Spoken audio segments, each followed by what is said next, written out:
Good morning. It's January 15th around 7:20 a.m. and it's about 26 degrees. And I don't know if you can see at the house, there's frost on the roof. And frost on the lower section of this roof. I was at a beekeeping school a while back and somebody was saying they like when they go out to the hives on frosty mornings and they see no frost on their lids. That tells them that their bees are alive. Well, I guess it does tell them the bees are probably alive, but it's also very bad because that means any of the heat that is coming off on the cluster is coming out the top of your hive. On these nice frosty mornings like you see on my house, I want to see all the frost on the lids. I mean, that's telling me that the heat is staying inside the box.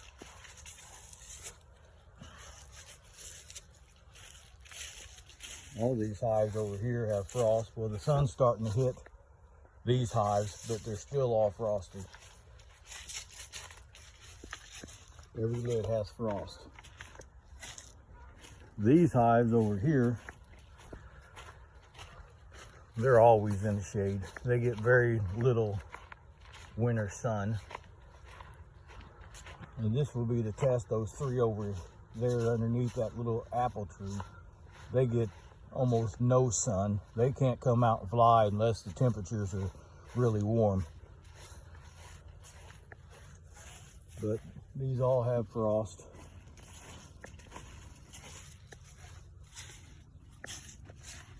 Every one. Well, you definitely see on this weight I have on here, they're all frosted. I'm going to dig into a couple. And like every video, I'm sure I'll get some static, but I'm trying to put my thermal in my pocket so the temperature stays close.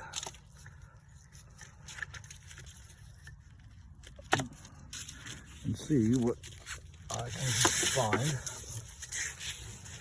And first time I've gotten into this one in probably, I guess, 2 months. Looking down at the pond, you can see the pond isn't frozen, but I see there must be some ducks because I see where the water is rippling a little bit. Take off the lid. And let's get it down. And there they are. So since we see bees, excuse me, I did bring out the thermal imager.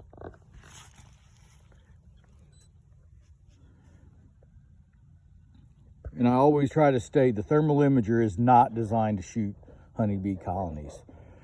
It's not going to give me the exact temperature of anything. It's just going to show me the difference in the heat. Because there is no honeybee setting. This is for like catalytic converters or exhaust manifolds, heated seats, and there's settings for all those. So all I'm really doing is seeing the temperature. It says 3 Fahrenheit there. And then if I try to hold both of this in one hand, I need my helper here. Pull that back. And if you see, it was 3 degrees out there. Now it's saying it's 27 to 28. Even if I didn't see the bees, that's telling me the colony is alive. Because it's warmer than 28 degrees, obviously, or the bees wouldn't be moving. Let's do this other one here and we'll just see. I'll come back later and put those straps on. So this is a bad insulation. Most of them have probably an R30, but a lot of them I buy at R19 because it's cheaper, and then I just kind of double or triple it. Some might just have the R19, but I try to have a minimum of an R19. And we'll just see what we got here first. Okay, I do see bees. You can see bees. And again, so right now the thermal basically says about 3 degrees. And I'll I'll put it down here.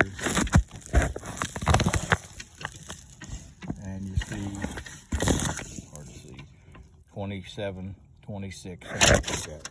They're good. Let me put this back up. This is in a single. This is in a medium or a deep and a medium. Let's just go. This is a double deep here with a quilt box. Actually, it's a double deep medium and a quilt box. We'll just see what we can do. I usually don't keep them stacked this tall, but it was one of them falls that I was trying to pump on syrup, and I was feeding so much. Some of them I just didn't get back to reduce them down. That's all there is to it. When I did come back, they had syrup or honey in all 3 boxes, so I'm like, you know what, forget it. You better figure it out. So now I'm up on there looking down, and you actually can see where they have been up there to eat. So,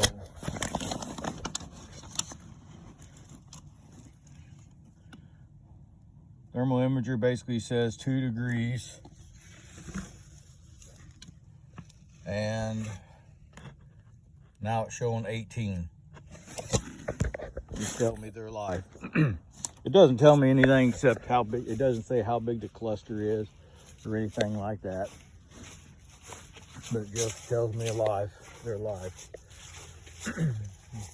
This one over here, this is probably the littlest colony I have, and it's on a screen bottom board that most of it I have blocked up. Most of mine I don't have screen bottom boards. If they do have any kind of lower ventilation, I drilled a 3-inch hole in the bottom board, put a screen, and then I put just a piece of plywood with a screw so I can like close it if it gets really, really cold. This one here, I just didn't. I ran out of bottom boards a couple years ago and it never got cycled back out.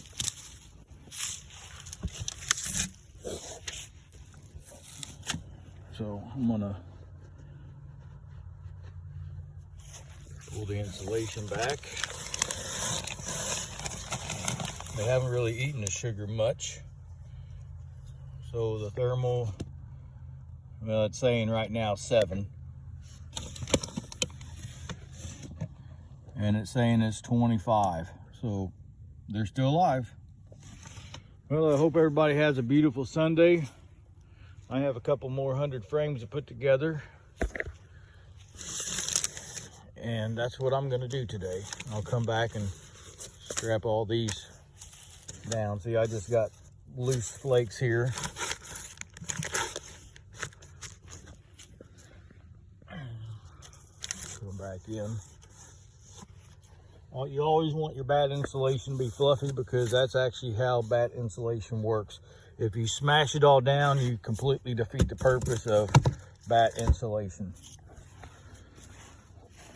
All right. Hope everybody has a beautiful Sunday. Stay safe.